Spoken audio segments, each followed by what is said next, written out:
focus ka lang today. Kung feeling mo hindi ka abot today, isipin mo, mag-cardio ako. Diba? Bigay mo lahat. Matagal ba talaga mag-build muscles, coach? Yes. Sobra. Depende na rin sa sa genetics mo. So, sobrang tagal ko na sa bodybuilding industry. Dami ko na nakita ang body type. So meron talaga mga mabibilis mag-build kahit natural. Gaganda ng physique. Yung iba kahit lutong bahay nga lang eh. Yun yung mga nakakaingit eh. Oh, I love you too. Guys, thank you sa mga nagpapalo. Gumagamit ka ba boss ng creatine? Yes. Favorite na supplement natin yung creatine. Coach newbie po ako and sa 83 kilograms sa teacher, 23 years old. Ano po ba? Best cutting or bulking?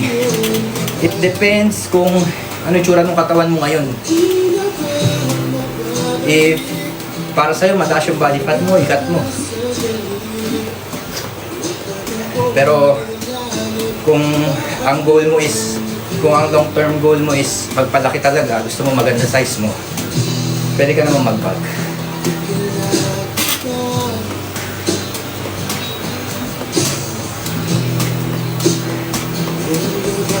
Napagkamalan pa ni Mr. Simpatiko.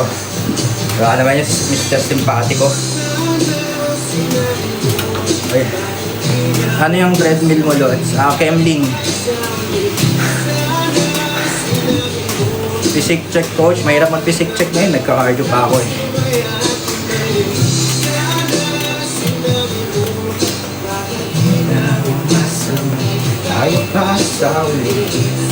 Guys, online coaching available. 2 slots. Pwede pa kaya magpagsabay? Ha? Hindi mo mapagsasabay ang cutting at bulking. Hindi pwede yun.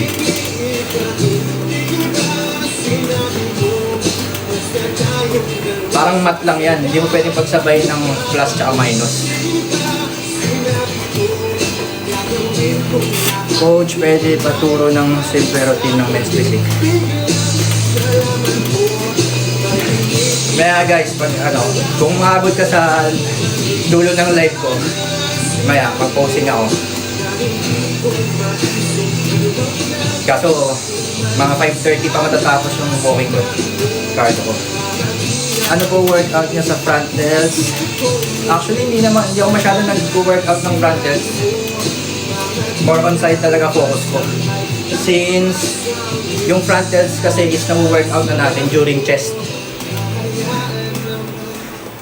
Kunyari, mga presses ng lalo sa incline press. Na-workout mo na yan. Ay, thank you sa mga follow. Guys, paulit-ulit nyo na lang yung tanong nyo pag di ko nabasa kasi hindi ako maka-scroll na ganun kasi baka matulak ko yung cellphone, baka tumawag. Medyo malayo kasi. Timingit-ngit ka pala. Yes, timingit tayo. Bakit sa akin po parang nahuhuli yung front delts? It depends. Depende pa rin syempre sa kung paano mag-build yung katawan mo. Kung feeling mo nahuhuli, pwede mo naman siyang i-workout. Mag-front raises ka, ganyan. Yan, front raises. Anything na front raises, pwede rin sa cable, yung cable na pa ganyan. Coach, yung bilang ako 14 years old, 50 kilo. Tips po, kapala ng arms. Kung gusto mo ng malaking arms, mag-focus, ang unahin mong palaki yung triceps. Ito ang nagpapalaki ng buong arms. Mas malaki ang sakop ng triceps kesa sa biceps. Ilang weeks pa prep? 7 weeks out ako ngayon, guys. Natig ako, coach, hindi. Enhanced tayo. So, open ako lumalaro.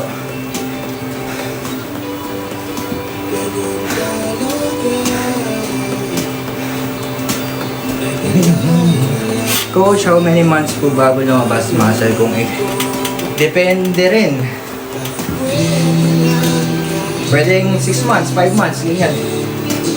Depende kung gaano ka consistent, kung gaano ka tawag dun. Man tawag dun? Basta yun. Basta kailangan consistent. Ano yung natty at enhance? Natty, natural means magamit ka lang ng supplements. Natural supplements. Pag sinabi namang enhance, gumagamit ka ng enhancement drugs. Ano ba yung enhancement drugs? Yung mga steroids. Anabolic steroids. Peptides. Yan. Magkano po magpa-coach? 3-5, 4 months, 4-5, 6 months, 5-5, 8 months. Pag online coaching pag student, different rate, overseas, different rate din. Lifestyle rate yan, pero competition prep at iba ang rate natin. Pagdating sa competition.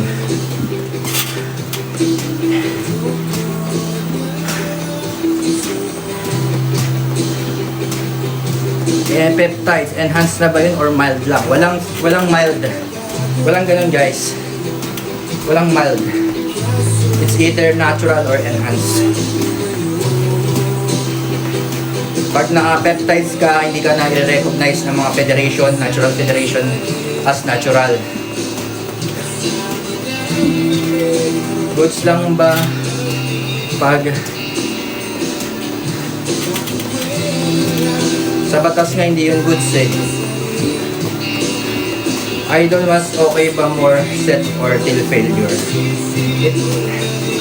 Mas okay ka na mag-failure kaysa maraming sets. 3 to 4 sets lang, okay na. Minsan kahit 3 lang. Marami kasing type ng madaming technique ng training. Okay, natty goals pa rin ako. Yes, natural lang kapag mga lifestyle lang. Wag na wag mag-enhance kung hindi nyo naman career or hindi nyo naman passion mag-bodybuilding. Coach, ayaw ko na pagkakamalan na naka-gear. Hindi ko na nabasa. Lifestyle lang sa akin, yes. Ox po ba yung din? Yes din. Mas goods po ba mag-take creatine, coach? Yes din. Kung marinig ako'y halilig. Coach, any tips sa 84 kg na magbawas ng weight? Discipline. Yan lang yun, disiplina lang. Number 1, bawasan mo yung carbs mo. Less sweets. More on real foods, whole foods. Creatine, natty pa rin. Yes, natty. Supplements lang naman yun.